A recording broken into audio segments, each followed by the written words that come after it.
Marie-Michel Caron, bienvenue sur Ça se passe. Merci, Comment, merci. comment tu vas? Ça va bien? Et toi? Ça va très bien.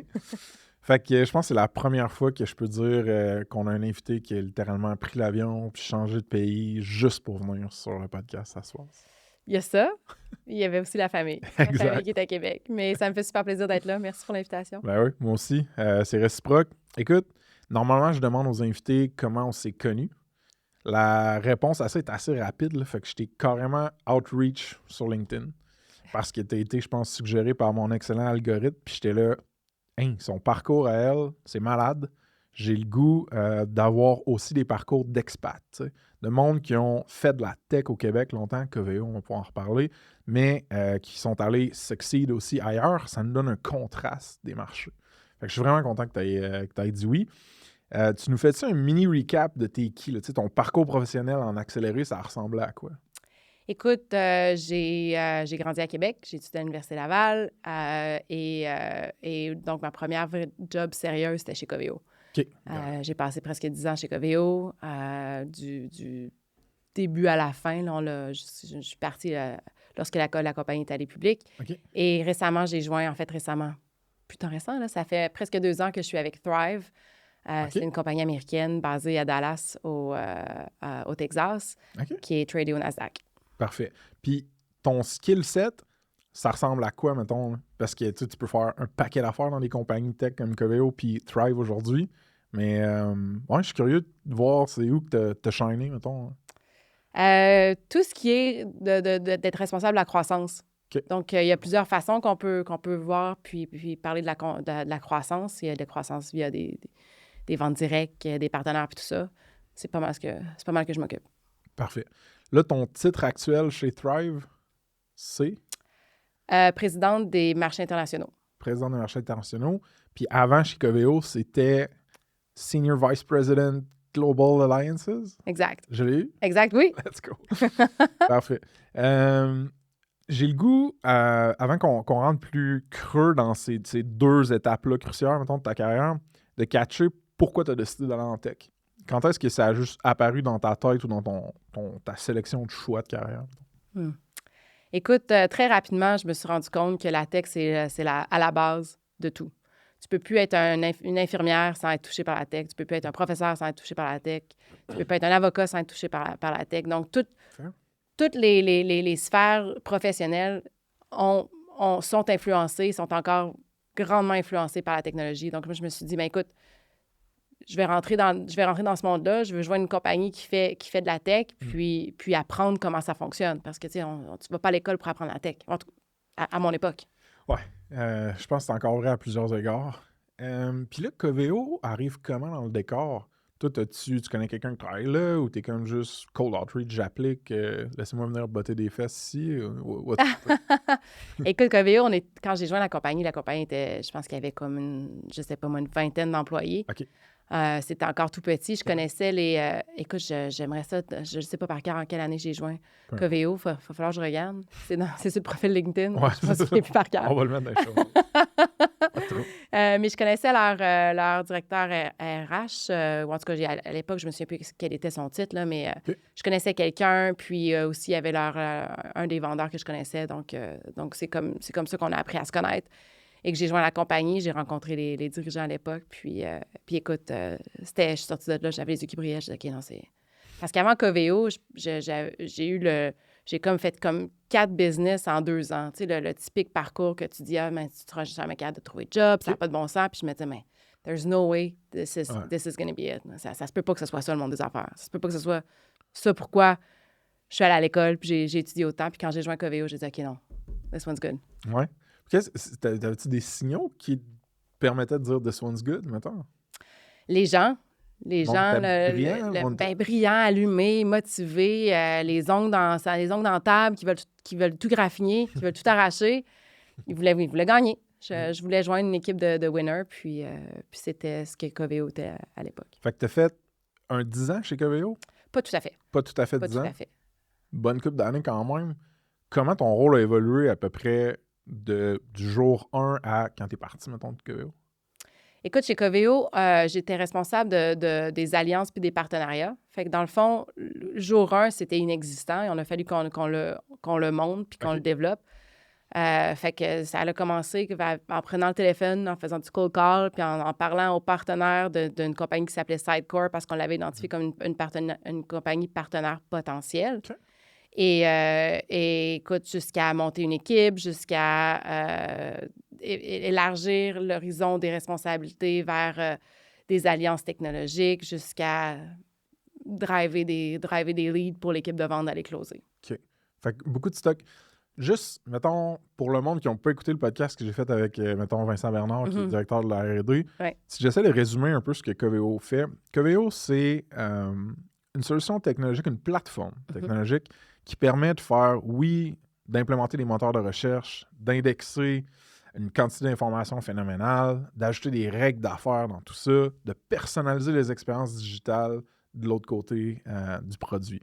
Fait que les clients de Coveo, c'est très enterprise. C'est des grosses compagnies.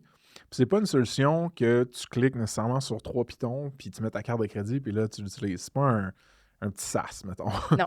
Fait que toi, quand tu parles de Global Alliances, des alliances puis des partenariats, j'ai l'impression qu'il y a comme 2 dimensions, puis j'ai le goût que le monde catch ces dynamiques-là. Fait qu'il y en a une que c'est d'autres solutions technologiques qui peuvent bénéficier du power de recherche et de AI de Coveo. Puis il y en a que c'est carrément du monde qui peuvent intégrer Coveo dans solution donnée ou pour un client donné. C'est pas mal Exactement. ça? Exactement. En fait, si on double-clique sur l'exemple que tu as donné, par exemple, Coveo a des alliances avec des compagnies comme Salesforce.com, avec SAP, avec des grands joueurs dans le monde de la technologie. Coveo arrive à se positionner de façon stratégique comme un partenaire stratégique de ces compagnies-là et développe une relation de préférence, puis de relation de partenariat avec ces compagnies-là. Et quand tu établis de la préférence, puis de la reconnaissance pour ton brand, bien, c'est comme ça que les vendeurs de ces compagnies-là sont capables d'introduire Coveo. Puis ils voient la valeur de la plateforme technologique lorsqu'elle est intégrée à du SAP ou à du Salesforce. C'est là qu'ils commencent à t'amener dans leur deal. Exactement.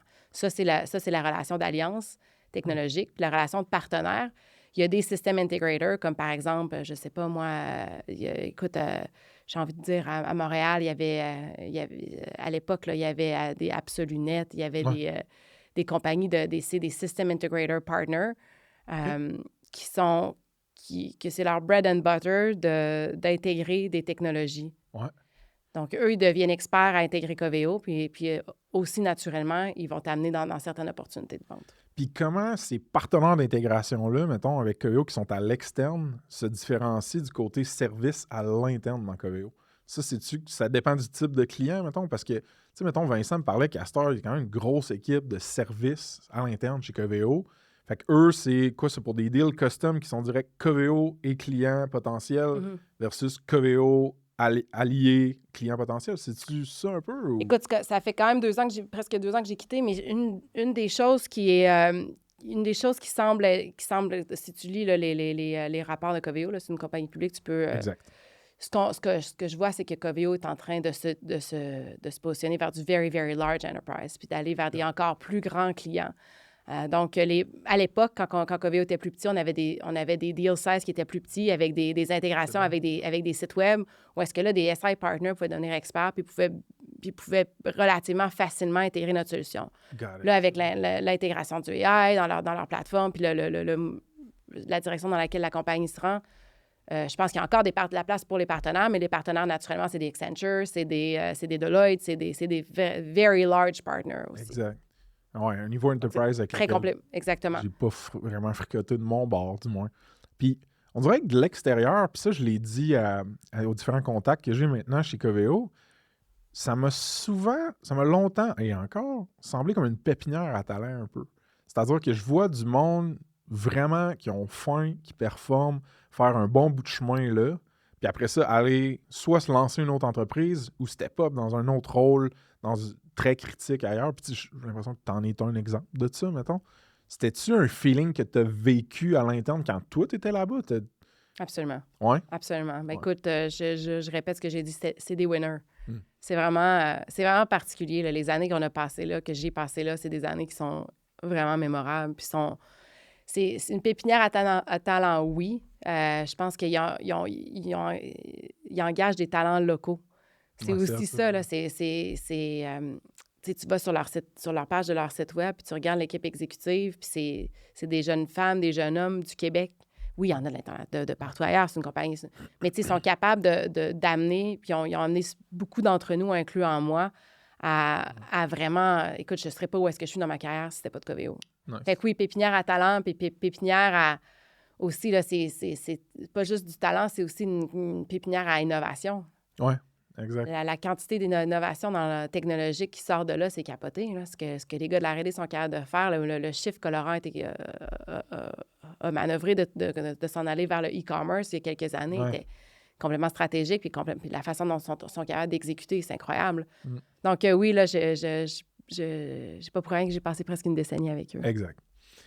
Est-ce que tu étais là quand la valorisation de Coveo est arrivée dans la zone licorne de genre, OK, là on vaut plus qu'1 milliard? Ou ça s'est passé, tu sais... Étais-tu là quand c'est devenu coté en bourse? Est-ce que c'est deux événements distincts puis je suis mêlé? Tu veux-tu me donner plus de couleur là-dessus? Oui, bien, c'est sûr que la valorisation d'une compagnie privée, c'était... Là, la compagnie, elle est publique. Donc, la valorisation, oui, elle est unicorn. Et oui, j'étais là au moment où est-ce que la compagnie est allée publique. J'ai quitté après, un peu de temps après. Okay. Mais oui, lorsque la compagnie est devenue une unicorn, en effet, c'est... mais tu sais, c'est pas du jour au lendemain. Puis tu sais, c'est pas... si ton stock est tradé, tu sais combien tu vaux du jour au lendemain, mais quand tu es une compagnie privée, tu sais... Puis de toute façon, tu grindes. Là, c'est pas tant l'évaluation que de devenir les meilleurs dans ce que tu fais. C'est ça qui te motive. Fair. En tout cas. Je pense quand même qu'il y a des événements, je ne vais pas dire des événements de liquidité, mais des événements financiers importants qui vont être des snapshots de valorisation, mettons, à une série A, B, C, D, que là... T'as raison. Puis je pense que la culture tech s'accroche beaucoup à ces points d'ancrage-là. Fait que pour moi, c'est tout le temps intéressant d'essayer de catcher, genre, OK, c'est quand, tu sais... Puis c'est aussi quand il n'y en a pas des centaines puis des centaines de licornes au Québec. Ouais. Tu comprends? Fait, pour moi, c'est hot d'avoir ça. Puis même pas juste au Québec, à Québec. Mm-hmm. C'est vrai. Les autres unicorns qu'on parlait offline puis tout ça, ils sont pas mal à Montréal. Là, c'est vrai. C'est vrai. Ouais. C'est vrai. C'est quand même nice. J'avais pas pensé, mais c'est vrai. Puis t'as été appelé à travailler aussi avec des légendes un peu de la tech, là, tu sais, les Louis Tétu, les Laurent Simoneau. Mm-hmm. Oui, je voulais pas me tromper. Il y a Richard aussi. Charles Tessier. Marc Sans Façon. Ouais. C'était inspirant, c'était facile, c'était difficile. Tu dis que c'est des winners, tu sais, ça a-tu été le fun de travailler avec ce monde-là? Ça a été tough, les deux, peut-être? Ben oui, les deux. Oui, à toutes ces réponses. Oui, à toutes ces réponses, mais oui, non, c'est des... Le mot légende est le bon mot, là. C'est des superstars. C'est vraiment des... donc oui, j'ai été amenée à travailler avec eux pendant plusieurs années, à les côtoyer, puis tu viens que on apprend à se connaître, puis c'est une des raisons, c'est une des choses les plus difficiles quand tu quittes une compagnie après de ne plus avoir accès à ce même niveau de... Puis tu sais, on va le dire... on va se le dire, comme on dit, les Québécois, c'est résilient. Là. Ouais. Puis le leadership québécois, pour moi, est hors du commun. J'ai pas retrouvé ça ou je retrouve pas ça en dehors de compagnies québécoises. Nice. Puis là, Coveo devient coté en bourse. Fait que toi, tu as vécu toute l'espèce de crunch là, avant là, d'aligner tes chiffres, d'aligner ton imputabilité, puis d'annoncer ça. C'était-tu tough? C'était-tu le fun? Parle-moi un peu de cette période-là où tu étais là. T'sais. Écoute, c'est sûr que j'étais pas... J'étais là, mais moi, j'étais responsable d'un département. Donc, j'étais responsable des alliances et des partnerships. Donc, ce département-là, pour moi, oui, il fallait que je l'enligne et tout ça. Mais le reste de cette... Il faudrait que tu aies une discussion avec Laurent ou avec Louis pour parler de ça. Mais je te dirais que c'est le fun, c'est intéressant d'aller en bourse, puis c'est un super beau milestone, mais it's not about the destination, it's about the journey. Pour moi, mon souvenir de Coveo, c'est pas l'avoir amené en bourse, puis en fait, c'est pas moi, là, c'est pas le moment où est-ce que la compagnie est allée en bourse. C'est le builder, le grinder, le 10 millions, le 50 millions, c'est le day-to-day qui est qui restent. Les milestones, ça paraît bien. Puis c'est le fun. J'étais contente quand les gars ont réussi à atteindre ce milestone-là, mais le lundi matin, il faut aller travailler pareil. Puis au contraire, là, t'es dans la... Puis là, je le sais encore plus, là, t'es dans les yeux du public. Là. Ouais. Mais Coveo, c'est vraiment une histoire de croissance. Versus Thrive, c'est vraiment une histoire de transformation. Mais dans les deux cas, ce sont des compagnies qui sont super excitantes. Là. Nice. Juste une petite technicalité, mais mettons, toi, là, tous tes partenaires, là, tes alliés puis tes partenaires, là, est-ce qu'il y avait un scrutiny, un niveau de vérification ou de compliance supplémentaire qui venait pour eux quand vous êtes devenus public? Fallait-tu, genre, qu'ils soient plus au corps de tour? Je sais pas. Tu veux dire les partenaires d'intégration de Coveo? Ouais, c'est ça. Ou c'était déjà... Non, ça n'a pas vraiment... OK. Ça, ouais. Parfait. Puis là, tu fais ta grosse ride chez Coveo, puis à un moment donné, tu décides d'aller chez Thrive. Oui. Est-ce que, premièrement, décris-nous ce que Thrive fait pour qu'on catch un peu, on mette la table. Oui. Thrive, c'est une plateforme... en fait, Thrive, c'est une compagnie qui, traditionnellement, était les pages jaunes. Donc, quand je te parle d'une histoire de transformation, Thrive, ça fait plus de 100 ans que ça existe. C'est une compagnie qui a eu beaucoup de phases, beaucoup de renaissance. Mais écoute, il y a 7 ans, le CEO, Joe Walsh, a pris la direction de la compagnie et il a fait un bet. Il dit, bon, écoute, moi, je me rends compte que toutes les enterprise companies sont en train de mouver vers le cloud. Mm-hmm. Je pense que le small business va être next. Donc, dans 10 ans, ça va être dans 5, 6, 7, 10 ans, ça va être le decade of the small business going in the cloud. OK. Et en effet, c'est le cas. Donc, Thrive, aujourd'hui, est une plateforme de software SaaS qui est pour le small business et qui aide à faire toutes leurs opérations. Donc, manage their business, grow their business, tout ce qui est le invoicing, tout ce qui est le référencement. Et c'est le small business owner, le pet groomer, le door, le HVAC contractor. C'est notre clientèle cible. OK. Et on les aide, via notre plateforme, à manager leur daily operation. Parfait. Fait que là, on a une compagnie qui a un historique assez important. On s'entend que dans le milieu des startups puis des SaaS, 5 ans, c'est vieux des fois. Oui. À 100 ans, on est dans un autre C'est capoté, hein? time frame. C'est vraiment intéressant, je trouve, par contre. Puis une compagnie qui a servi plusieurs PME de manière très, analogue, physique, pendant son début. Puis qui aujourd'hui fait comme, non, on va builder une suite d'outils web qui leur permet à ces petits joueurs entrepreneuriaux-là de compétitionner, d'optimiser leur process. Puis c'est vraiment all-in-one, genre. Right? C'est pas, tu utilises Thrive, il faut que tu utilises 50 autres SaaS. C'est assez large comme... C'est ça. Écoute, c'est sûr qu'on a on a des intégrations avec des QuickBooks, avec d'autres systèmes comptables, etc. Mais ton marketing, mettons, tu peux le gérer dans Thrive. Exactement. Créer ton site web, CRM, mettons. Exactement. Tout peut être fait à gérer tes clients, gérer ton stock. Exactement. OK, c'est bon. Exactement. Fait que si le monde veut aller voir justement, c'est quoi? C'est THRYV. Écoute, on est juste une coupe de chiffres. On est à... Oui, sure. Oui, écoute, on est on va finir l'année là, tout près de 260 millions de revenus SaaS. Donc, c'est... Oui, on a à peu près... Écoute, puis consolider notre legacy marketing services avec notre SaaS business, c'est tout près de 900 millions de revenus. Donc, c'est une super belle business. On a à peu près, dans notre portion SaaS, on a à peu près 66 000 clients. Okay. Et notre legacy marketing services, on en a à peu près 350 000.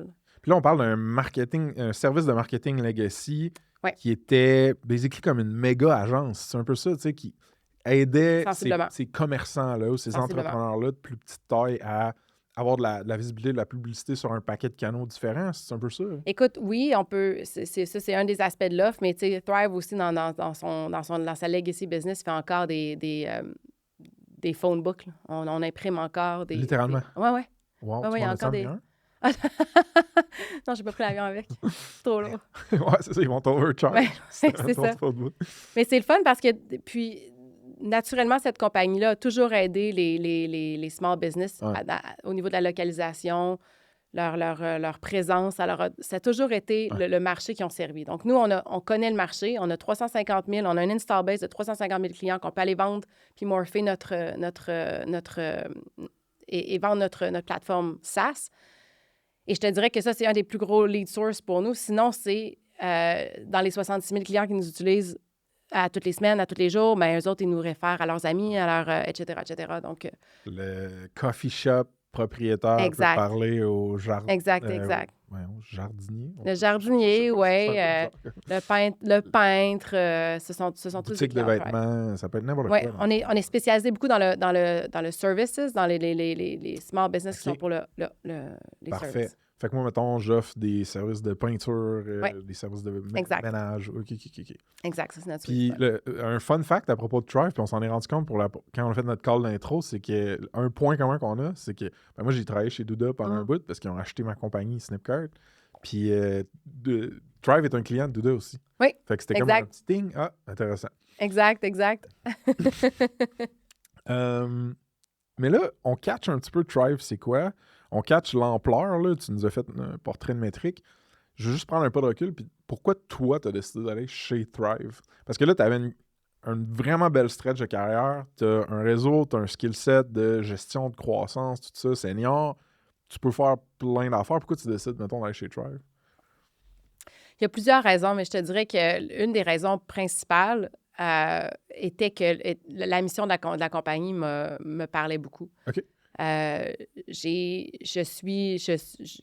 suis pas entrepreneur. C'est pas moi qui ai parti une business, mais moi, mes clients, c'est tous des first year. Des immigrants de première génération, c'est ça? Exactement, des immigrants de première génération.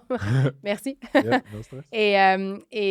ou des entrepreneurs, puis qui sont en train de construire de quoi direct. Exactement. Puis c'est comme ça qu'ils payent pour la bouffe. Ils mettent la bouffe sur la table. C'est avec ça qu'ils payent les études de leurs enfants. Et ces gens-là, ben écoute, ils se battent contre des méga compagnies. Puis moi, personnellement, je ne crois pas en un monde où est-ce que la seule option pour mon café, c'est Starbucks. Je vais avoir un local coffee shop. Je ne crois pas à un monde où est-ce que ma seule option pour des sandwichs, c'est Panera. Ou je sais pas, moi, ma seule option pour faire de la peinture, c'est, je sais pas, Benjamin Moore. Bon, tu viens d'annuler tous mes sponsors potentiels. Non, mais blague à part, j'aime ça ton cadrage qui est comme, j'ai pas envie d'une économie monopolistique un peu comme consommatrice. Exact. Fait que tu as l'impression d'être plus proche du monde qui vont builder la vision. Exactement. Moi, je leur donne les outils pour qu'ils soient capables de faire un mailing récurrent à son install base de clients. Ils ne savent pas c'est quoi un install base de clients. Des fois, c'est un papier c'est un papier puis un crayon sur le côté de la table. Ouais. Fait que moi, je leur dis, ben regarde, mets tes clients dans un CRM puis envoie-leur une promotion.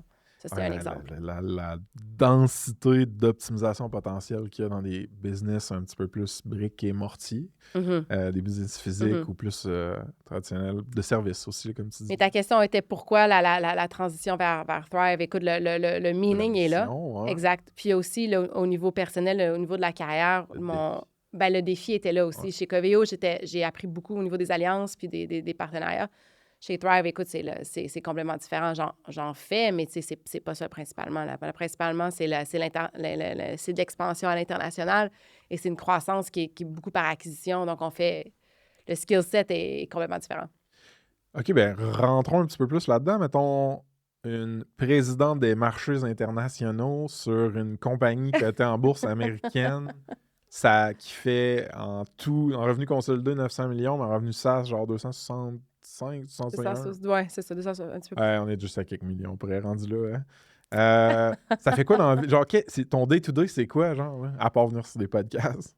Écoute, ma responsabilité chez Thrive, c'est tout ce qui est international expansion, le PNL qui vient avec. Donc, chez Thrive, on a une business qui est locale, aux États-Unis, puis il y a une équipe de vente, il y a une équipe, il y a une équipe de customer service. Hey, c'est une machine, là. C'est comme... On a 3000 employés. Là. Fait que, tu sais, c'est une machine, j'ai envie de dire, c'est un sausage grinder, puis tu rentres ça sort, puis tu sais, le processus est vraiment efficient. À l'international, on veut croître à l'international via soit des acquisitions ou en mode direct. On a fait les deux. Là, moi, cette année, on a ouvert le Canada. Au Canada, on n'est pas allé acquérir une compagnie. On est allé, puis on a engagé des reps. On a à peu près une trentaine de reps au Canada, puis qui sont en train de vendre notre solution. Exactement. Ça, c'est un aspect de la stratégie d'expansion à l'international. L'autre aspect, ben, c'est via des acquisitions. Fait que cette année, on a aussi acquis une compagnie en Nouvelle-Zélande. Puis on avait déjà... puis l'acquisition en Australie s'est passée pas en 2023, mais on avait aussi une compagnie en Australie. Donc, la responsabilité devient de... En fait, ma responsabilité à moi, c'est l'objectif, ultimement, qu'on se commet au marché. C'est de rendre mes... Fait que toi, tu veux t'assurer que quand Thrive arrive dans un nouveau marché géographique, il y a une force de commercialisation en place, que ça passe par de la vente ou des reps sur terrain ou carrément acquérir une business qui a déjà un réseau, des contacts, des skill sets locaux. Exactement. OK. L'un n'empêche pas l'autre. On peut faire les deux aussi. 100%. Fait que là, tu es dans des M&A aussi, des fois, ça veut dire. Oui. C'est malade. Mais OK, fait que laisse-moi poser une question par rapport à la géographie. Mettons, quel marché t'excite le plus ces temps-ci, puis pourquoi? Écoute, ma réponse comme exécutif de Thrive est différente que comme personne. Là. Où est-ce que je vais prendre l'avion pour aller en vacances, c'est différent, mais comme exécutif de Thrive, de savoir où est-ce qu'on va aller. Là, ouais. On a fait un gros investissement pour être GDPR compliant. Donc, là, on est officiellement ready. Pour Donc, aller en avant Europe. ça, exactement. Donc, là, l'Europe, enfin, est disponible pour nous. Je te dirais que les English-speaking countries, c'est beaucoup plus facile, naturellement, parce que notre software est available en multilingual, mais exactement, le soutien technique. Puis c'est pour ça qu'on a fait l'Australie, la Nouvelle-Zélande, le Canada en premier. Donc, je te dirais que ça, c'est un autre critère. C'est pas le critère unique. Puis après ça, c'est la taille du marché. Quoique, arguably, en Nouvelle-Zélande, il y a peut-être plus de moutons que d'humains, mais ça va très bien là-bas. Des hobbits aussi. Exactement. Mais... Tu es allé? Oui, je suis allée. Ça? C'est beau, c'est super beau. Je suis jamais allé. J'aimerais ça éventuellement. Faut le mettre dans la liste. Nice. Fait que là, t'as plein de facteurs comme ça qui dictent un peu les cibles puis le rythme de où tu expands de façon internationale. Exact. Mais là, c'est pas des affaires qui se passent sur un coin de table. C'est-à-dire que c'est des deals qui se travaillent longtemps. Puis avant de voir si ton implémentation dans un marché a fonctionné, comment tu mesures, mettons, ta performance et tes résultats? C'est avec des goals de vente puis de pénétration de marché versus des compétiteurs locaux? Tu sais, comment tu le sais que ça marche, ce que tu fais, mettons? PNL, les profits et les revenus montent dans tel marché. Marie-Michel a nailé. Moi, mon objectif, c'est que mon opération à l'international, qu'elle soit directe ou indirecte, elle devienne profitable en dedans de 3 ans. OK, parfait. Super cadré. Okay. C'est ça, c'est comme ça que je le mesure. Puis là, après ça, en fait, il y en a 75, là, des mesures de succès, là, mais ça, c'est le numéro 1. Puis là, on a comme fait une joke d'avion au début du podcast que tu étais venu en avion. Tu partais de où? J'habite en Californie. Ah donc, ouais? Je partais de ce cas-ci, je partais de la maison. Moi, je dis ouais, comme si je ne savais pas. Ouais. Oui. Mais ma question, c'est est-ce que le switch de Coveo à Thrive était en même temps déménagement de Marie-Michel de Québec à SF, genre? Non, le déménagement était pour Coveo. Donc, Coveo m'a... Ah, t'es sérieux? Oui. Ça, j'avais pas clutché. Ouais, okay. Ça fait, écoute, ça va faire presque 10 ans que je suis en Californie, donc ça fait un petit bout. Coveo était ouvert à l'idée. On avait besoin aussi de présence locale. On était en train de la majorité... Puis en fait, ma job était de travailler avec des alliances qui étaient beaucoup en Californie. Des Salesforce, par exemple, c'est en Californie. Donc, ça faisait du sens. Puis, ils ont été super sportifs. Fait que là, t'arrives à San Francisco, là. Ouais, avec 2 valises. Avec 2 valises? Avec 2 valises. Okay. J'avais loué un tout inclus, pas tout inclus, d'un appartement tout meublé parce qu'il me semble que j'en avais trop. Là. Fait que j'étais avec 2 valises, puis je me suis dit, c'est quoi je pensais, là? OK, fait que j'imagine que tu as connu Thrive via être dans ce coin-là? Ou même pas? Oui, non, ils sont basés à Dallas, mais il y a beaucoup... J'avais rencontré oui, on s'est côtoyés, on s'est croisés, puis on s'est connus. C'est 2 marchés complètement différents, donc on s'est pas connus. On s'est connus dans des situations d'affaires, mais pas via Coveo. Oui, je comprends. C'est vraiment 2 marchés complètement différents. Les premiers mois que tu as vécu là, mettons... Là. En Californie? Ouais. Ça a été quoi tes impressions, mettons, par rapport à Tech ou en général? Genre, as-tu des trucs qui t'avaient marqué à ce moment-là? Écoute, les premiers, quand je suis arrivée aux États-Unis, je me suis rendu compte à quel point le speed of execution. Ça bouge vite. Il faut que ça aille vite. OK. Je pense que c'est quelque chose qui est propre à ce que j'ai. Donc, dans la tech, encore plus, parce qu'on le sait que ça va tellement vite en tech. Là.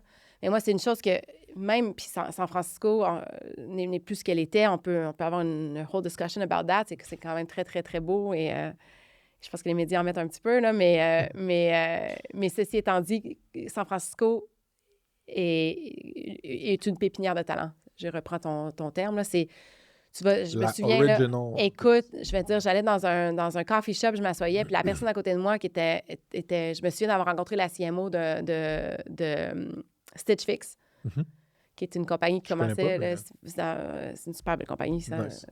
Mais j'avais rencontré leur CMO, puis j'étais là, mais tu sais, bonjour, mais on prend un café à côté. Je sais quoi, je suis atterri où, là? C'est capoté, là. Connais-tu Netlify?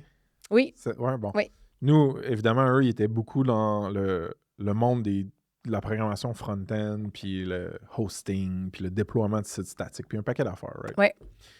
Dans le temps de Snipcart, évidemment, on était beaucoup dans ce monde-là. Nous autres, c'était un shopping cart front-end en JavaScript, puis ça marchait sur n'importe quel site, dont le type de site, le type de projet que le monde qui tripe sur Netlify utilisait. Fait que bon, on avait des discussions, on avait des partenariats, surtout quand ils étaient plus petits, tu sais, avant toute la grosse croissance.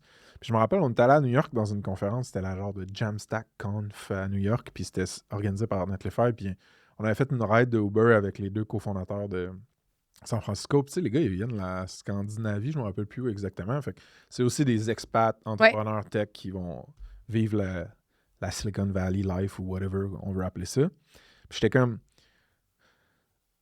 Tu sais, il y a beaucoup de bruit, genre.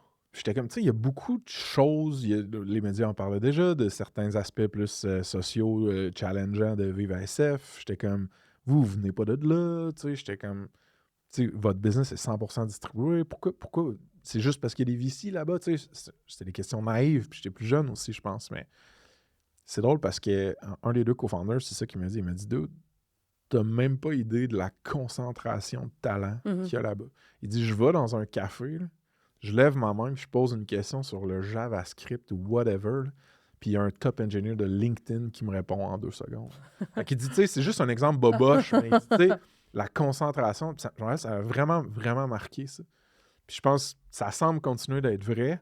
Ouais, fait que juste une petite... non, c'est vrai, de mon bord. Je suis d'accord. Et en fait, le AI, là, on parle beaucoup du AI, là, je me rends compte que c'est 100% distribué, mais on commence à revoir des compagnies qui s'en viennent vers la Bay Area. C'est plus tant San Francisco, mais la Bay Area itself, c'est, je veux dire, Oakland, c'est toutes des villes, j'ai pas les chiffres, là, mais c'est massif, là. Puis là... Palo Alto. J'ai beaucoup, c'est un mauvais exemple. J'ai jamais allé au bureau de Douda de Palo Alto. J'aurais vraiment aimé ça. C'est beau là-bas. Éventuellement, je vais pouvoir... Fait que là, tantôt, tu as dit de quoi d'intéressant qui va me permettre de bouncer. On revient à Thrive. Oui. Tu as parlé du fait que les revenus consolidés étaient vraiment plus élevés que les revenus SaaS, right? De votre business de marketing legacy, marketing services, qui est un petit peu plus legacy. Puis, moi, je t'avais posé la question offline, puis tu m'avais expliqué quelque chose d'intéressant par rapport à comment Thrive finance ses opérations SaaS et technologiques. Tu veux-tu m'en dire plus là-dessus? Absolument. Écoute, nous, la legacy business, c'est un melting iceberg.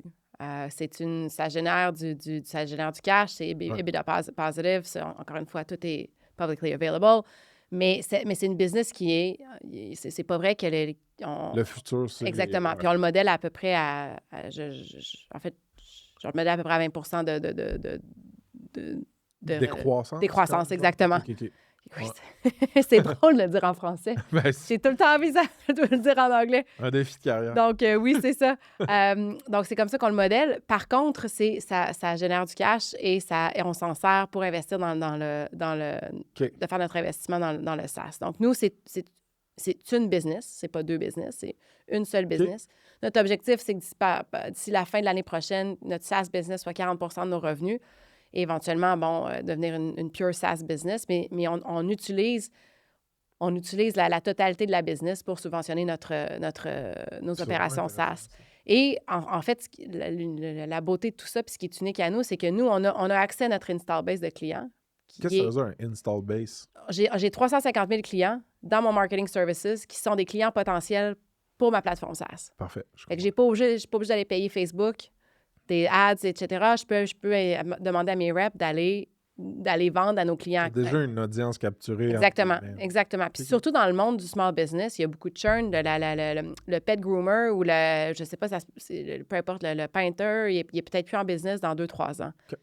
Mais les compagnies qui payent des ads dans les Yellow Pages, que ce soit online ou etc., sont en vie, ça fait longtemps qu'ils existent, etc. Donc, nice.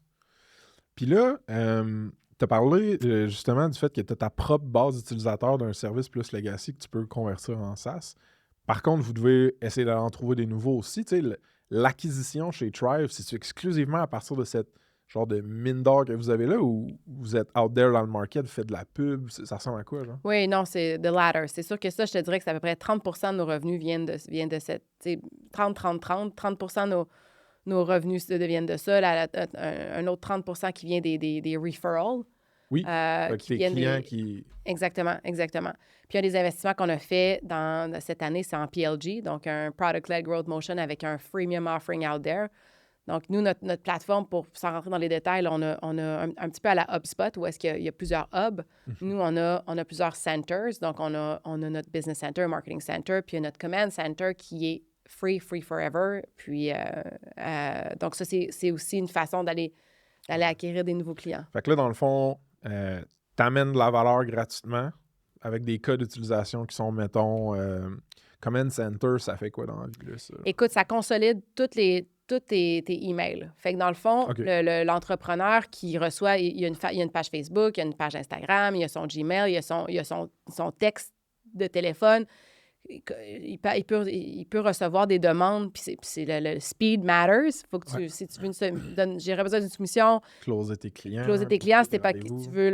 Fait que Command Center unifie tous ces différents canaux-là, mettons, de communication dans une seule interface. Donc, notre entrepreneur écoute, même. Puis là, moi, mettons... Même moi, je n'ai besoin, là.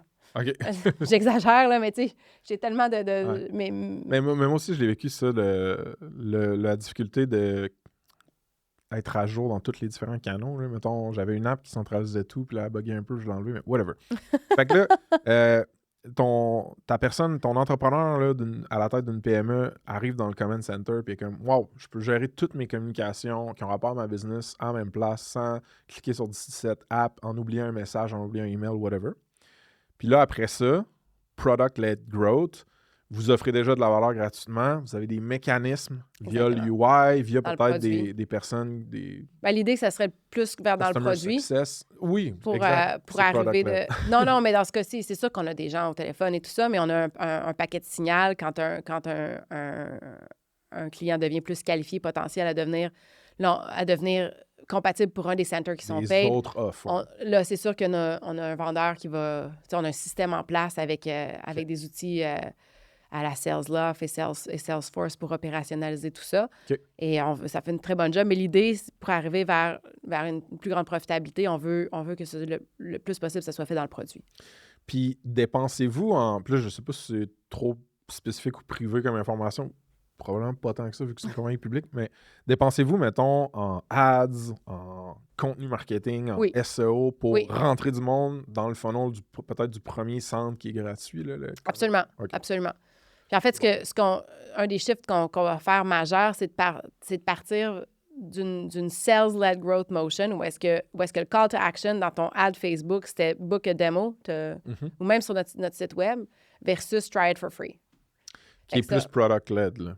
Exactement. Donc, sers-toi toi-même, genre expérimente la valeur que tu peux avoir, puis à travers ton expérience produit, on va te dire « Hey, utilise-en plus, paye un peu, puis tu vas avoir plus de valeur encore. » Exact. Mais les deux, le sales-led, je parle à une personne, elle me fait un pitch, elle me raconte une histoire, elle me convainc, versus j'essaie un produit, puis c'est le produit qui me convainc. Les deux vivent en parallèle ou vous êtes en train de phaser out un pour l'autre? Non, les deux cohabitent. Okay. Les deux cohabitent. Parfait. Parce que le point d'entrée vers Thrive n'est pas uniquement le modèle gratuit. Tu peux rentrer avec un module ou avec un center qui est paid sans... En fait, tu as besoin du Command Center, mais tu peux être vers toi en premier. OK. Parfait. Puis là, est-ce que Est-ce que vous pouvez parler du pricing model, mettons? Tu sais, mettons, c'est sur le Oui, tout est sur notre... thrive.com. Tu peux y aller. Là, oui, exact, il est là. Mais comment vous le mon average revenue par user, c'est d'à peu près de 4 000 par année. OK, fait que ton ARPU sur un utilisateur, c'est 4 000. C'est ça. Parfait. C'est une game de volume. Ouais. Puis, surtout, c'est une game de volume quand tu fais les maths avec le cash que vous faites. Parce que, tu sais, je veux dire, vous êtes une... Comment dire? 4 000 d'ARPU, quand t'es dans un petit SaaS bootstrap, puis que t'es droit à le runner, ça peut être bien correct, right? Puis t'as pas besoin de gros volume. Mais dans votre cas, évidemment, mon point est de dire que c'est pas nécessairement une toute petite valeur. Non, c'est ça. C'est sûr que là, si on compare avec Coveo, que le ARPU, c'est genre la planète Mars, là, je sais pas, c'est énorme. C'est ça. Je suis allé d'un extrême à l'autre. Exact. Mais là, fait que ton ARPU, ça ressemble à ça, mais ton pricing, il est-tu tiered en fonction des command centers puis des groupes de features que le monde utilise un petit peu, genre? Exact. Il y a un Free Pro... classique SaaS. Exact, trois modèles. C'est capé par l'utilisation puis par les fonctionnalités qui s'ajoutent. Exactement. Puis... Tout dépendant de quel... Oui, c'est ça. Oversimplified, c'est capé par feature, par usager. Parfait. Et il y a un prix pour les trois. Mais non, mais écoute, c'est une super belle business. C'est juste qu'il faut, comme on disait... Ça marche à scale. Là. Ça marche à scale. Fait que c'est pour ça que quand je parlais de Sausage Grinder, à la quantité qu'on fait, j'ai du monde qui font des démos, il faut qu'ils en fassent 7 par jour. Ouais. Ils sont 150. Là. Ouais. Ils font juste ça. Ils en tiennent en rod. C'est-tu tough engagé pour Thrive aux États-Unis?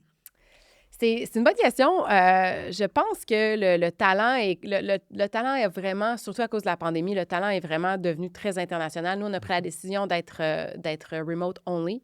Donc, on a nos 3000 employés qui travaillent de chez eux. Quand on fait une acquisition, c'est souvent un des challenges parce qu'il y a des gens qui sont habitués de venir au bureau. Puis fait que le talent, pour nous, peut être vraiment everywhere. Ta question à savoir s'il y a du talent aux États-Unis, c'est difficile d'engager. Je pense que pas du tout, en fait. À tous les niveaux. C'est sûr que ça dépend. As-tu une offre compétitive? Est-ce que tu as une compagnie qui est attrayante? Mais dans notre cas, nous, on a des super conditions, on a des super termes, on a des possibilités d'emploi, des possibilités de croissance avec la compagnie parce que la compagnie est tellement grande. Donc, tu rentres à un certain niveau, puis tu as un career path qui est clair. Donc oui, dans notre cas, c'est plus facile. Je te dirais que les exécutifs aussi, que ce soit des sales executives, financial executives, marketing executives, il y a vraiment le talent aux États-Unis est là en général. Je ne dis pas qu'il n'est pas ici au Québec. Au contraire, là, je parlais de la résilience des Québécois, à quel point que nos leaders sont exceptionnels, mais il y a du talent aux États-Unis. Il y a du talent, puis vous avez de l'argent pour l'embauche. Ben, c'est ça. Ouais. C'est vraiment hâte. Puis là, écoute, une compagnie de cette ampleur-là, ça vient avec c'est public. Il y a un board, right? Il y a un conseil d'administration qui s'occupe d'un peu de la gouvernance de cette compagnie-là, puis qui rend les leaders puis les execs dans cette compagnie-là imputables un peu de leur performance, qui ont les meilleurs intérêts des actionnaires à cœur, puis tout ça. Fait que là, toi, dans le contexte de Thrive, mettons qu'on fait une mise en scène, là, moi, je suis le board member. Toi, t'es de l'autre côté en tant qu'exec, right? Ouais. Fait que là, à chaque 3 mois, moi, je te dis « What's up? Comment ça va? Comment ça a été? » Non, mais genre, explique. Je veux que le monde catch cette dynamique-là. Genre, clairement, j'ai jamais été sur un board. What's up? C'est aussi simple. J'ai toutes les cartes. Mais dis-moi un peu. Je te taquine. Fair enough, je le prends. Être de ce bord-là de la table. Oui. Puis après ça, spoiler, mais t'es aussi de l'autre bord de la table. Fait qu'on va un à la fois, mettons. Oui. En tant qu'exec d'une compagnie tradée publiquement. Oui. Ça ressemble à quoi les board meetings? Faut-tu que tu te prépares pas mal? C'est-tu tough? Genre... Oui, c'est sûr. Puis ça arrive à tous les quarts. À tous les trimestres? À tous les trimestres. Parfait. On se rencontre. On en fait 2 en personne par année. On en fait 2 remote. OK. Puis écoute, il y a aussi des approbations de budget. Il y a des... donc, oui, c'est du sport. C'est ça. Tu le vois venir, là. À chaque trimestre, tu le sais que... Oui, c'est ça. Faut que tu aies tes flips d'alignés. Puis je parlais rapidement juste de revenir sur un sujet que nous, on est dans une histoire de transformation. Ouais. Donc, nous, on est en train de se transformer, puis on se transforme dans les yeux du public parce qu'on est publicly traded. Idéalement, quand tu fais des transformations de cette ampleur-là, tu fais ça privé. Okay. Parce que nous, à chaque corps, il faut aller... We have to tell the story to the street.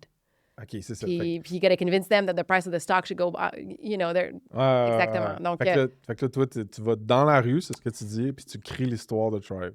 ben, c'est plus Joe s'occupe de ça dans notre cas. C'est lui qui est vraiment responsable de ça. Mais nous, au niveau les exécutifs plus opérationnels, Ouais.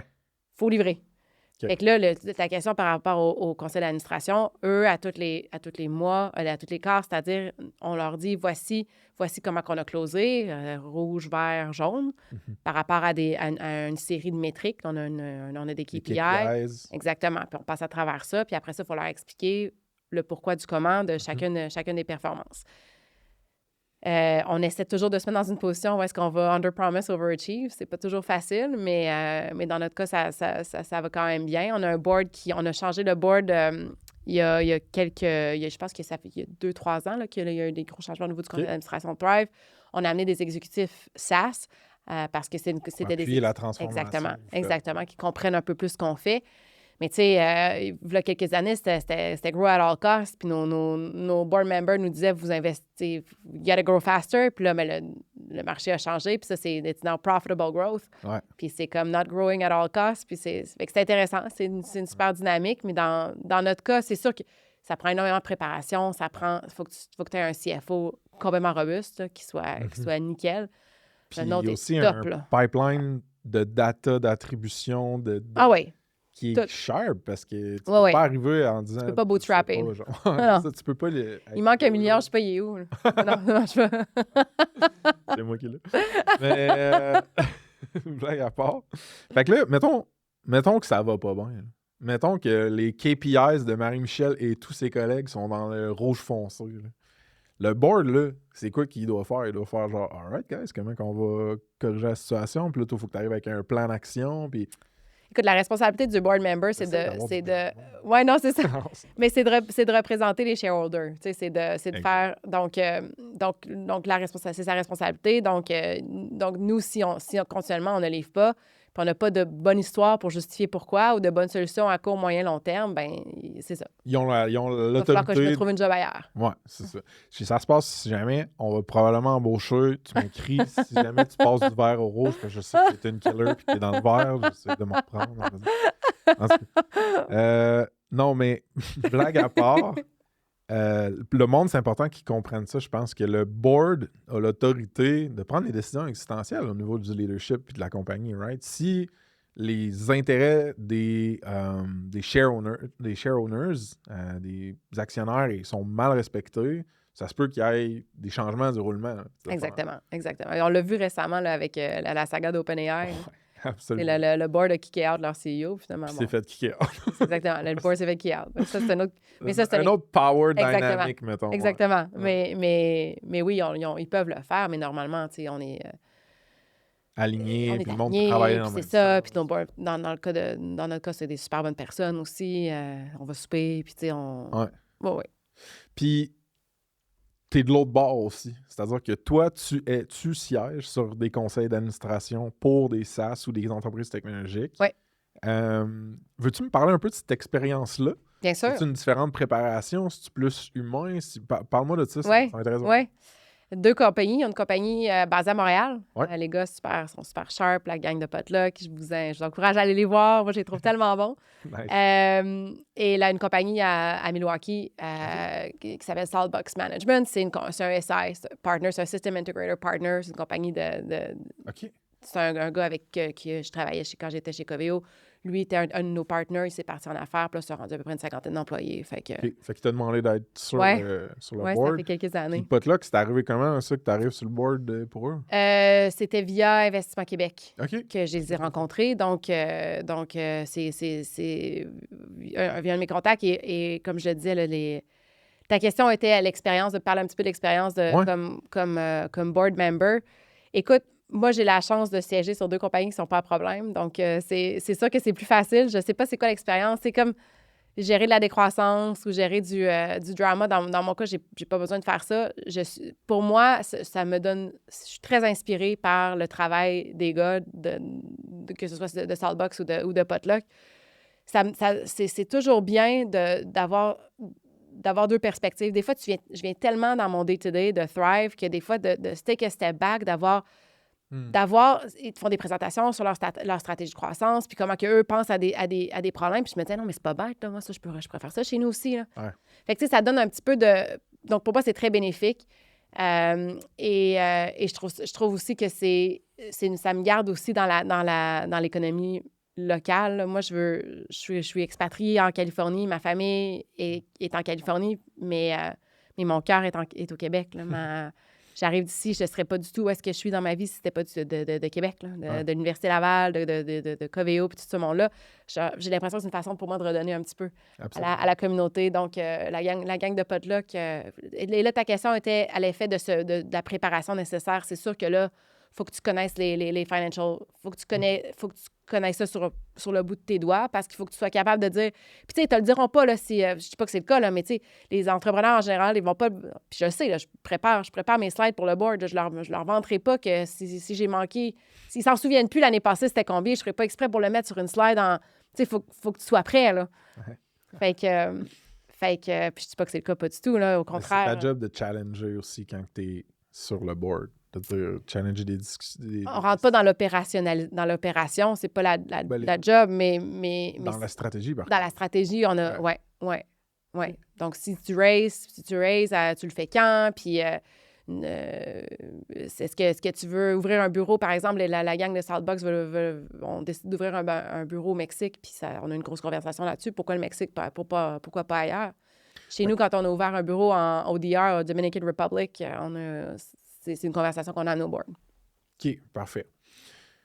Fait que tu as répondu à ma prochaine question qui était un peu comme « What's in it for you? » Pourquoi est-ce que tu prends de ton précieux temps pour aller sur un conseil d'administration de d'autres compagnies en tech? Clairement, ça t'inspire, ça te connecte à... du moins pour Potluck, ça te connecte à un marché que t'aimes, puis ça continue de t'éduquer. Nice. Puis... C'est tellement des... parce que sinon, tu rentres trop... je rentrais trop dans mon opération, pas toujours, là, mais tu rentres trop dans ton day-to-day.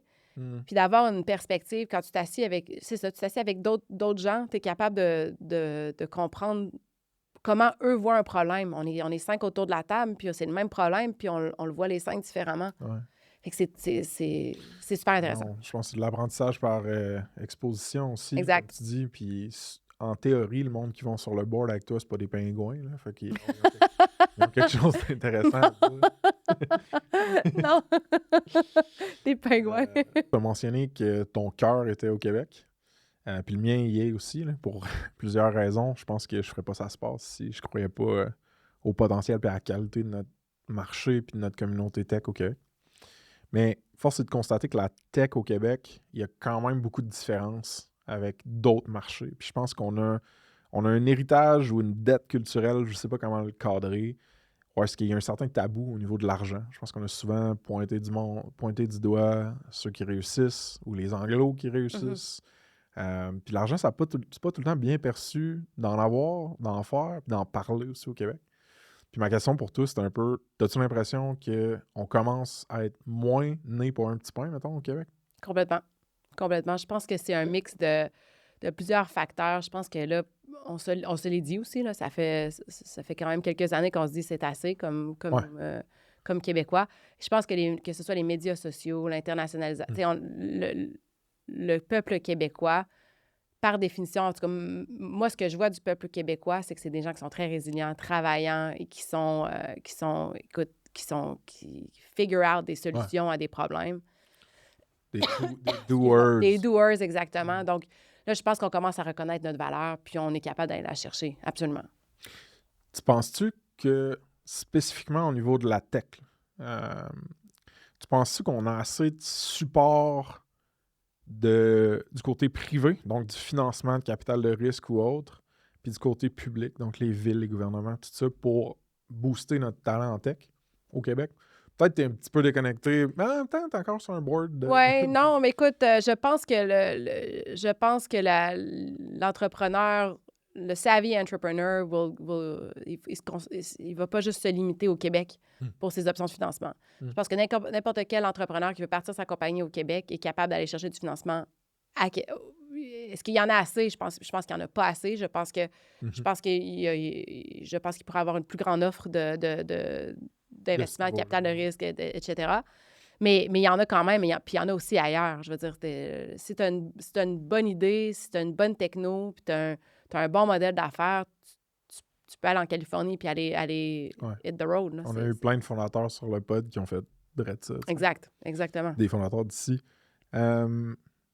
T'as-tu un contraste à me donner au niveau du rôle d'une ville ou d'un gouvernement dans le développement d'une compagnie technologique SF Québec? À Québec, il y a quand même plusieurs programmes, je pense. Si c'est bon ou pas, je sais pas. J'ai pas vraiment la réponse à ça. Mais il y a un certain niveau d'impôts, puis de taxes, puis d'un autre côté de subventions, puis de programmes. C'est quand même un involvement. Est-ce que c'est moins là, mettons, à SF ou là, en Californie? Je pense qu'il y a beaucoup de programmes ici. Je ne suis pas tant au courant des programmes que San Francisco et la Californie vont mettre en place parce que ma compagnie est au Texas, puis on est tellement rendu grande qu'on n'est pas... fait que je te dirais que je suis peut-être pas la mieux placée pour répondre à cette question-là, mais je te dirais que le libre marché américain, le marché américain est beaucoup plus libre marché, beaucoup moins subventionné de façon générale que le marché québécois, canadien. Il y a quelque chose que j'ai vu dans notre market au Québec des fois qui me gosse un peu, c'est un focus, mettons, sur de la compétition locale au lieu de l'expansion internationale. Puis je m'explique, c'est que souvent, tu vas avoir un avantage à viser le marché qui est autour de toi parce que tu as une proximité linguistique, culturelle, logistique, légale avec les clients potentiels. Puis au Québec, c'est encore plus vrai parce que tu as le français, tu as la culture, tu as plein d'affaires. Fait que je pense que ça peut être simple et facile, peut-être même un smart move de commercialiser au Québec au départ. Mais je pense qu'en tech, tu peux jour 1 commercialiser ailleurs. Mais, écoute, j'ai pas de réponse à ce que je suis en train de drafter là, mais chose certaine, la majorité des joueurs les plus successful que je vois, ils se sont pas concentrés sur le marché québécois au départ. Ils se sont concentrés sur le Québec pour le talent, pour créer leur compagnie.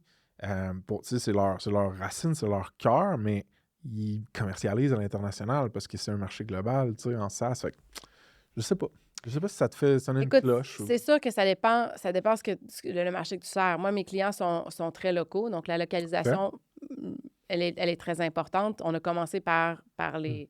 En fait, quand tu landes au Canada, j'ai pas commencé avec le Canada en général, j'ai commencé avec l'Ontario, on a commencé avec un groupe qui est plus localisé. Mais vous avez cette attache-là. Exactement, mais là, si on compare... Mais ça dépend beaucoup c'est qui ton type de client. Si tu commences par le Québec, mais je pense qu'en effet, dans le monde du SaaS, si tu fais du enterprise ou en général, je veux dire, the world is global. Ouais.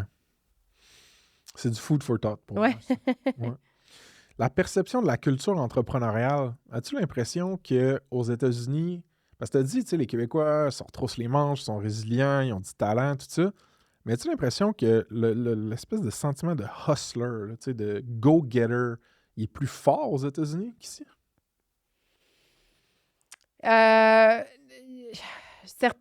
Certainement en Californie. Je pense qu'il y a une concentration de gens qui ont un désir de vraiment vouloir être successful. Il y a une concentration de gens qui ont pris une décision. Il y a une concentration de gens qui sont expatriés, qui ont pris une décision volontaire de s'en aller en Californie, à San Francisco, dans la Bay Area. Donc, certainement, c'est sûr que, quand dans le milieu du... je sais pas moi, de la Louisiane, je pense que c'est différent versus... La Californie. Exactement. Je pense sur la Californie. Sur la Californie, je pense que oui. Je pense que, par exemple, des villes comme Montréal, c'est vraiment particulier, là, le mix qu'on retrouve à Montréal. Il y a un mix il y a beaucoup de créatifs à Montréal, que ce soit vers le C2, le Cirque du Soleil, les Robert Lepage. Il y a un aspect vraiment créatif. Il y a un aspect qui est vraiment très aussi entrepreneurial. C'est aussi un des endroits dans le monde, je pense qu'il y a autant d'universités sur l'île de Montréal. Fait que ça crée un paquet de talents, de jeunes talents, ça l'amène des jeunes. Fait que je pense qu'il y a quelque chose de vraiment unique à Montréal qui propre à Montréal qui est comparable à la Bay Area.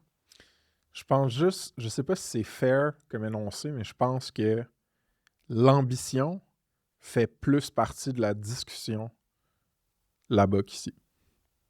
Ou que peut-être à le meilleur venir, ou le monde, là, c'est plus comme accepté.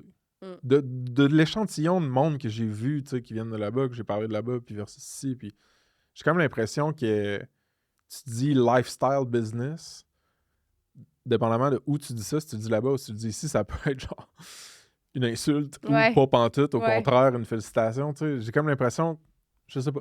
T'as peut-être raison. Je sais pas. Encore une fois, du bon food for thought. Puis de façon générale, je pense que, tu sais, pour closer sur des sujets peut-être un petit peu plus personnels, j'avais envie de te parler de la présence des femmes en tech. Je pense que moi, c'est fair de dire que dans les personnes qui m'ont le plus influencé puis qui m'ont le plus appris à grandir aussi, genre professionnellement, il y a eu un paquet de femmes qui ont traversé mon parcours, mettons, entrepreneurial puis de carrière.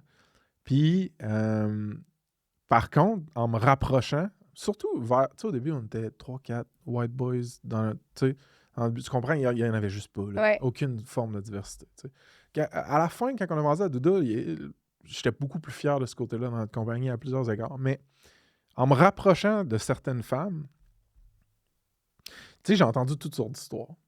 Puis, je ne vais pas raconter ces affaires-là sur le pod, mais la conclusion que j'ai eue, c'est Jesus Christ, tu sais, il y a des choses que moi, je ne penserais jamais de ma vie ou que j'ai même pas jamais pensé dans ma carrière. Je parle spécifiquement professionnellement que ces amis-là ou ces collègues-là, maintenant, me parlent puis que je suis comme « Holy shit! » Il y a comme un certain débalancement, puis juste en nombre, il y en a moins de femmes. Fait que ma question pour toi, I guess, c'est genre comment cet aspect-là a joué dans ta carrière? Tu y as-tu pensé? Tu t'en calisses-tu? C'est-tu plus tough? C'est-tu plus facile? Tu sais, j'ai le goût d'avoir quelqu'un qui peut probablement en parler mieux que moi, tu comprends? Genre, m'en parler. Écoute, il y a beaucoup d'angles à ta question. Couple of things. Premièrement, pour moi, être une femme ou être un homme, ça m'a jamais empêché. Je suis née femme, je suis une femme, mais j'ai toujours su que c'est ça que je voulais, avoir une carrière professionnelle, puis que je voulais être une femme d'affaires, puis je me suis jamais dit, est-ce que je suis une femme, est-ce que je peux le devenir ou est-ce que je peux pas le faire? J'ai une super maman qui est un super papa qui m'ont dit que tout était possible. Donc, à ta question, à savoir, moi, mon parcours, pour moi, être une femme, ça m'a jamais empêché. Au contraire, je me suis dit, regarde, that's it, c'est ça, I'm gonna go win. Je pense, par contre, qu'il y a des réalités qui viennent avec le fait qu'on est une femme. C'est vrai qu'à chaque fois que je m'assois 90% du temps que je m'assois à une table, avec que ce soit un rendez-vous avec des clients, que ce soit avec des conseils d'administration, avec en général des partners, etc., autour de la table, je suis très souvent la seule où il y a peut-être une autre femme autour de la table. Fait que juste en quantité, en quantité, en minorité, c'est sûr. Ouais. Je pense que j'avais une opinion de ça qui était différente avant que je devienne maman. Je pense qu'avant que je devienne maman, je me disais, ben voyons, ça n'a pas de bon sens. Retroussez-vous les manches, les filles, vous êtes capables, ça n'a pas de bon sens. Et puis après ça, la journée que je suis devenue maman, que tu portes un bébé pendant 9 mois, puis je veux dire, tu vomis en 2 meetings parce que tu as les nausées, puis après ça, quand il sort de toi, ben tu sais, la semaine d'après, il est plus tough, là.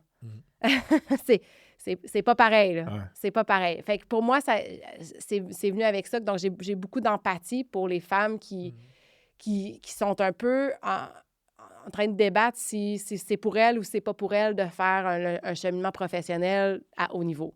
Je pense que c'est pas fait pour toutes les femmes. D'autant plus, c'est pas fait pour tous les hommes. Mais à partir du moment où est-ce que tu décides que c'est ça, je pense que ça te prend, ça te prend un bon partner dans la vie qui comprend ça puis qui te soutienne. Puis après ça, il faut juste que tu y crois. Faut pas lâcher.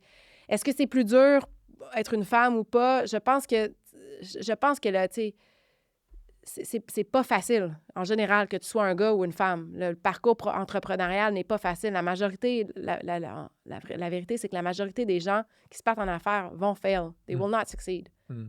This is hard. What we're trying, ce qu'on se fait, what we're set up and we're asking ourselves to go achieve is hard. It's a hard thing to do. C'est clair, là. Je pense que pour la femme, dans mon cas, j'ai trouvé ça... Est-ce que j'ai trouvé ça plus difficile parce que j'étais une femme? Pas nécessairement. Là, je commence à le voir un peu plus, les impacts d'être une femme, d'être maman. Mais par contre, c'est vrai que... En même temps, je dis ça. C'est vrai que j'ai appris à jouer au golf. Parce que c'est un exemple, c'est une image, mais c'est vrai que j'ai appris à jouer au golf. C'est là que ça se passait. Puis j'ai joué au tennis quand j'étais jeune. Donc mais tu sais, c'est pas vrai que je vais aller prendre une bière avec eux dans un pub tout le temps. Puis c'est là que les gars ont... Fait qu'il y a de ça aussi. Mais en même temps, on est de plus en plus inclus, les femmes. Puis je te dirais que ce que je vois, c'est qu'on est en train peut-être de overcorrect. Et on est en train je pense que... Je suis pas anti-féministe, mais je pense qu'on est en train de voir des exécutifs dans certaines compagnies qui ont été nommés parce qu'ils ont besoin d'avoir un ratio de diversité. Pas nécessairement parce que c'est le meilleur talent. Moi, je crois dans une meritocracy où est-ce que tu es nommé et tu es promu basé sur les mérites. Tu l'as mérité, c'est basé sur la performance. C'est la performance, c'est l'attitude, c'est les résultats, c'est une série de choses, mais je ne pense pas que ça devrait être ton sexe. Qui devrait, whether or not you're a woman, si tu devrais l'avoir ou pas. Maintenant, je comprends qu'il n'y en a pas beaucoup, on veut les aider, mais moi, je me dis à compétence égale, prioriser la femme, mais à compétence non égale, je suis pas d'accord pour qu'on fasse juste des pourcentages de diversité. Ouais, l'espèce d'affirmative. Fait que c'est ça. Fait que tu sais, quand je me suis déjà fait dire, OK, you were named there because they needed a woman. Ben, la réponse, c'est non, j'ai travaillé trop fort dans ma vie. Ouais. Je suis pas là parce que je suis une femme. Ouais. Fait que tu sais, c'est comme... Mais en même temps, c'est vrai qu'il y en a pas beaucoup. Fait je suis un peu entre les deux. Exact. J'avais une question par rapport à ça. Je pense que tu as un peu répondu, mais je tiens à le dire. Il y a quelques femmes entrepreneurs dans ma vie qui m'ont dit ça, qui m'ont dit si tu m'invites à un événement ou à une conférence ou sur un board ou peu importe, qui est spécifique aux femmes en entrepreneuriat ou quoi que ce soit, ça ne m'intéresse pas parce que si je suis pas en même table que tout le monde, je veux pas. C'est ça. Toi, c'est-tu quelque chose que tu partages? C'est un peu quelque chose que tu crois? Écoute, ça me dérange pas. Je peux parler à des femmes, je peux parler pour les femmes, pour qu'on essaie de les promouvoir, et etc. Mais encore une fois, je fais attention, moi, c'est à compétence égale. OK. C'est vraiment ça qui est... Donc, je peux en parler, ça me fait plaisir d'avoir une conversation, mais je veux faire attention à le overcorrecting. Ouais. Ouais. Ben, il y a beaucoup de nuances, je pense, dans ce que tu dis, puis c'est un sujet tricky, fait que c'est bon d'avoir un témoignage dans ce genre-là. Je pense que ça donne du bon food for thought sur ça. Pour moi aussi, tu sais, de mieux comprendre ça. Puis, est-ce que... Parce que là, tu as mentionné que tu es devenue maman dans les deux dernières années. Puis, tu m'as dit justement, bon, tu sais, ça te bouleverse un peu une vie, veux pas. Tu as tout le temps été ultra carriériste, tu as tout le temps une high achiever, tout ça. Puis là, il y a des créatures vivantes dont tu dois t'occuper, puis que t'aimes, puis tout ça, tu sais, t'as une famille, tu sais. C'est-tu quelque chose que tu as trouvé... Puis je pose la question à des femmes comme à des hommes, by the way, mais je sais que juste comme la charge physique d'avoir des enfants, ben là, genre, c'est plus sur les femmes, tu sais. Oui. Fait que, ouais, t'as-tu trouvé ça tough, l'adaptation de quand t'es devenue une exec maman, dans le fond, tu sais? Oui, c'est sûr que ça l'a changé beaucoup. Ouais. J'ai mentionné quelque chose, je vais le répéter. Ça te prend un système autour de toi. Si tu veux continuer à rouler à 300 000 à l'heure, puis tu as un bébé à la maison, tu peux pas ne pas dormir pendant 6 mois. Il faut que tu trouves des solutions. Donc, dans mon cas, j'ai établi un système autour de moi avec de l'aide. Okay. Et ça m'a permis de reprendre le travail plus rapidement que certaines autres femmes qui pourraient décider de ne pas le faire. Ou dans mon cas, ça a été plus facile grâce à l'aide que j'ai mis en place. Tu as fait un système, ouais. Exactement. Puis il y avait une cédule, puis c'était rigide. Mais tu sais, dans mon cas, faut que j'embarque sur l'avion. Il faut que j'embarque sur l'avion relativement fréquemment. Fait que c'est sûr qu'il faut que j'ai des gens de confiance autour de moi, puis il faut que j'ai un support system qui soit vraiment stable. C'est sûr que ça bouleverse une carrière, absolument. Je pense que c'est la plus belle chose qui m'est arrivée dans ma vie, absolument. Puis je vous le conseille tous si vous voulez avoir des enfants, femmes comme hommes, ça se fait quand même. Là, dans mon cas, là, je veux dire, ma plus jeune, elle a 8 mois, puis mon plus vieux, il y a 2 ans. OK. Donc, je les ai eu rapprochés, là, les deux. Là, fait que, mais Mais toi, tu prends les décisions critiques à ton travail là, au jour le jour. Ben, c'est ça. Tu comprends-tu? Ben, c'est ça. Tu prends un congé d'1 an de maternité? Ou... Ah ben non. Ben, c'est ça. Ben non, fait, tu peux pas. Fait que ça, puis ça, c'est... J'ai l'impression que touché comme dépendamment... sujet. Ouais, c'est ça. On peut en parler. Ouais. Parce que je vais encore parler des Ouais. deux côtés. Ouais, mettons. C'est magnifique qu'on ait 1 an de maternité au Québec. Je trouve ça Ouais. génial. Puis je ne voudrais jamais changer ça pour tout l'art du monde. OK. En même temps, moi, je trouve ça magnifique que j'aime ma carrière. Puis je trouve que c'est bien qu'est-ce que je suis en train de faire dans ma vie professionnelle. Puis je veux pas arrêter. Ouais. Si j'arrête pendant 1 an, ça va être difficile. Si j'arrête pendant 1 an, ben je veux dire, il va falloir qu'on trouve une autre présidente. Tu sais, je peux pas partir pendant 1 an. C'est la réalité. Maintenant, ça ne veut pas dire que je ne dois pas être présente pour mes enfants. Au contraire, je travaille de la maison. Mes enfants, on est sur la West Coast. Moi, à 4 heures, ma journée, normalement, mes 4 heures avec la East Coast, tout est fini. On ferme les livres. J'ai l'air de la super maman. Je vais aller chercher à la garderie. Mais à 8 heures, il faut que je recommence avec l'Australie. Fait que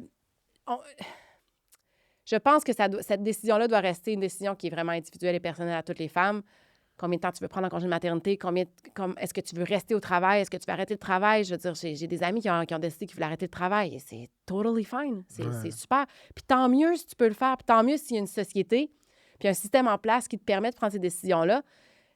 Dans mon cas, moi, je me suis fait pointer du doigt comme étant celle qui retourne trop vite au travail. Fait que... Mais ça, je trouve que c'en est un aspect. Faut faire attention. Qui a un contraste qui n'est pas nécessairement en faveur des femmes de dire hey, moi, là, peu importe le break ou pas, que telle personne ou pas va faire, genre, c'est comme si j'ai l'impression que les femmes, il y a plus souvent une pression ou du jugement externe qui vient sur leur choix de carrière, leur choix de comment ils vont vivre leur maternité ou whatever. J'ai l'impression qu'il y a comme une... Je sais pas si c'est sociétal ou historique ou whatever, mais j'ai comme l'impression que, encore une fois, ça, c'est une affaire que nous autres, les gars, on a comme... On pense pas, on a moins besoin de penser ou genre... Fait que c'est un autre challenge, j'ai l'impression. Fait que, en tout cas, je suis quand même content qu'on en parle. Je pense que c'est fucking legit. En tout cas, pour les filles qui m'ont écrit et qui m'ont dit « Frank, on veut plus de filles sur le pod. » Vous comprendrez qu'aujourd'hui, on est pas juste... on est allé dans un sujet aussi spécifique. Puis je trouve ça cool, man. Je trouve ça cool. Qu'est-ce qui est le plus tough de travailler avec toi?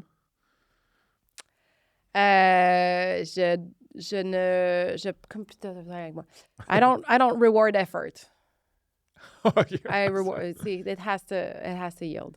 OK, pas juste tu valorises beaucoup les résultats, puis pas juste les efforts. C'est ça. OK. Je pense que c'est ça le plus dur. Parce qu'à un moment donné, il faut... je veux dire, faut payer pour faire ta job. Faut shipper. Faut livrer.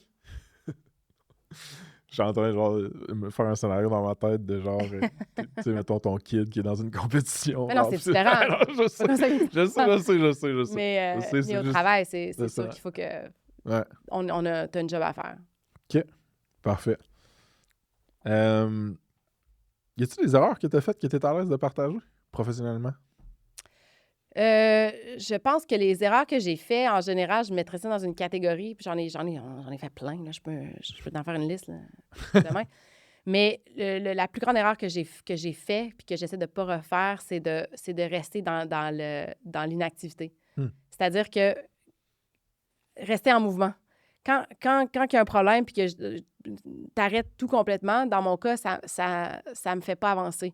J'aime mieux itérer, puis essayer d'itérer plus rapidement que de rester inactif. Donc, les erreurs que j'ai faites, j'ai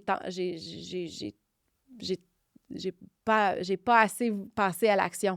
OK, fait des moments où tu n'as pas pris de décision. Exactement. Tu es trop prendre de décision. Exactement. Ouais. Ouais. Si je peux dire, ma soeur qui est athlète internationale, d'ailleurs, les différences justement entre la compensation, le traitement, les dynamiques, athlète féminine, athlète masculin, il y a des affaires assez intéressantes puis intenses là, aussi. Mais bon, elle dit souvent « movement is medicine ». Movement is medicine, je suis d'accord. Ouais. Puis je pense que quand tu es stagnant, tu n'apprends rien de nouveau. Fait que même si tu prends une mauvaise décision puis que tu bouges, au moins tu catches que c'est pas par là que ça se passe, puis tu apprends, puis tu as un momentum, fait que tu vas ailleurs. Puis ouais, ça, je suis 100%. Qu'est-ce qu'on pourrait faire, finalement, pour rendre ça se passe plus utile pour toi ou ta communauté? Bon, peut-être pas ta communauté de San Francisco, donc. Écoute, c'est tough à dire, mais le mettre en anglais. Oh boy! Ouais. Ah, écoute, sûr que je le ça, note, c'est je vais mettre ça pratique. sur la roadmap, comme je dis à mes clients de Flipper. Oh, mais ça sur la roadmap. C'est sa roadmap. Non, écoute, je trouve que ce que tu fais, puis ton pod de parler à la communauté tech, SaaS au Québec, je trouve que c'est... it brings a lot of meaning. Ouais. Moi, j'ai mon meaning au travail. Je pense que ce que tu fais, c'est assez incroyable. Je pense que je trouve ça le fun. Je regardais là, tous les pods que tu as faits. Là, je réalisais pas à quel point il y avait du SaaS à Québec, en fait. Ouais, c'est Jusqu'à hot. ce que... Moi, tout, avant de starter ça, même Exact. chose. Ça. Exact. Fait que, OK, puis si... Parce que là, hey, on a parlé d'un paquet d'affaires.